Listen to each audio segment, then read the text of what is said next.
Zay avy ato amin'ny fikambanana Marolo zany dia hankalaza ny andron'ny 20 Desambra. Izay afaky ataontsika hoe roa herinandro eo dia ho tonga ny andron'ny 20 Desambra. Isaky ny isa-taona antsika eto an-tampon-tanàna Antaolagnaro da patatra amin'ilay fikambanana Marolo mankalaza ny andron'ny 20 Desambra io na hoe commémoration de l'abolition de l'esclavage atsy amin'ny Nosy la Réunion noho ilay roa hiara-tantara mampifamatotra antsika sy ny Nosy la Réunion dia ankalazaina amintsika neto ary marihy ilay sangam-bato fahatsiarovana ho ampitan'ny zaridainan'ny commune io 20 Desambra io. Ka miteky zany amin'ny taona 2018 tiky dia tafiditra anatin'ny 10 taona ny anankalazany fikambanana Marolo niaraka tamin'ny vahoaka Antaolagnaro zany fanafoanany fanandevozana tsy amin'ny Nosy la Réunion zany. Ary tsara avao koa zany mampahafantatra antsika fa misy leo délégation nakatsy amin'ny Nosy fanasana zany azon'ny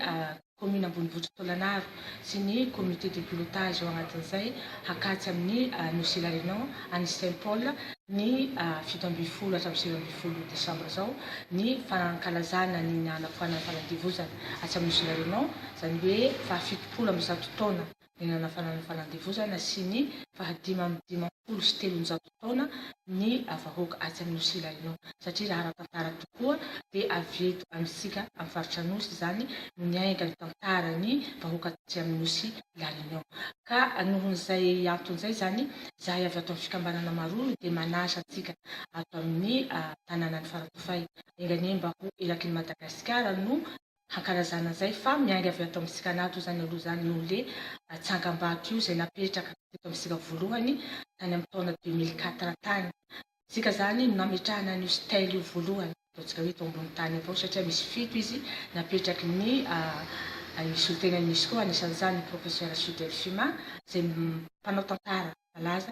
dia efa nodimandry avao koa fa efa nandalo teto amin'ny tanàna Antaolagnaro izay ny fikambanana Marolo no nagnafatsy anazy tamin'ny taona 2012. Ka agnatin'izay zany dia misy fandaharam-potoana vitsivitsy izay ankalazantsika zany ny fanafoanana fanandevozana io dia ny fandefasana horonan-tsary mihetsika na film documentaire mikasika ny abolition de l'esclavage dia agnatin'izay avao koa ny exposition fantatsika avy izay mikasika ny kolotsaina mampiavaka antsika teo amin'ny faritra dia misy ny visite ny musée Forfrakoro dia misy avao koa ny fitsidihana ireo toerana manatantara na le hoe site historique aty amin'ny faritra Nosy izay iarahana avao koa amin'ny mpanakanto eto an-toerana le artiste locaux. Ka amin'ny taona tiky zany sika dia mbola hanamarika an'io amin'izay nafanany fanandevozana zay fa tsy ho diso anjara zany sika eto Faratofay izay amin'ny tanana avao koa zany ny mpiara-miombonantoky rehetra izay efa misy avao zany izy fa ataontsika hoe mbola tsy ampy satria tafitsy agnatin'izay ny faritra Nosy tanàna ambonivohitra sy ny Antaolagnaro ny ato amin'ny fizahantany dia eo avao koa zany ny chambre de commerce izay sorana manokana avao koa ny ramatoa présidente ny fédération chambre de commerce ary tamin'ny fotoanana présidente ny office régional ny tourisme anazy dia faritra Nosy dia anisany nanampy betsaka ny fikambanana Marolo izy. Ka tsy ho ary votanisa moa zany fa dia ankasitrahana avy ary mbola anaingana atsika mpiara-miombonantoka ato amin'ny faritra Nosy hifanome tanana amin'ny fikambanana Marolo hanabevoho an'io fankalazana io izay miainga avy amintsika atika amin'ny faritra Nosy ka dia mbola manantena hatrany ny fiaraha-miasa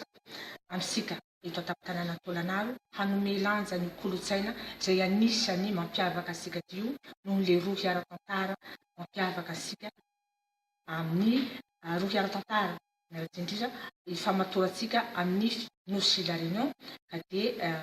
manantena hatrany ny fandraisantsika anjara tsika rehetra tsy ho diso anjara amin'ny fankalazana an'io andron'ny 20 Desambra io miaraka amin'ny fikambanana Marolo izay efa nanao an'io fankalazana io nanomboka tamin'ny taona 2010 ary tafiditra amin'ny andian'ny 10 izy amin'ny taona 2012.